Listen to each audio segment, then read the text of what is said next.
My great-great-great-grandfather was Sir Harry Verney,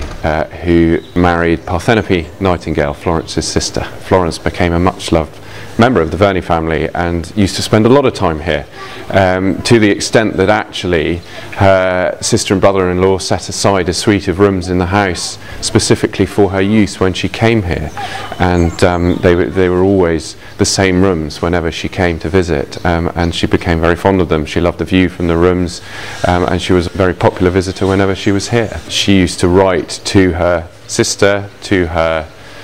brother-in-law and to other members of the family on a regular basis, and they would write back to her, and so we've got in the archives here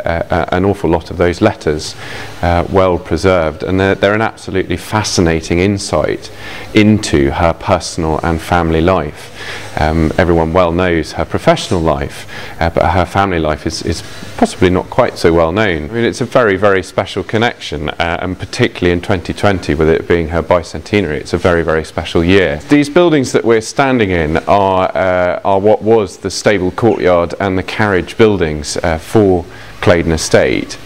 and over the last few years we've been going through a process of restoration and restoring these buildings, and what could be more appropriate than having a carriage to display in an original carriage house. But not just that, to celebrate our connection with Florence Nightingale, the icing on the cake, if you like, is actually having Florence Nightingale's carriage to display,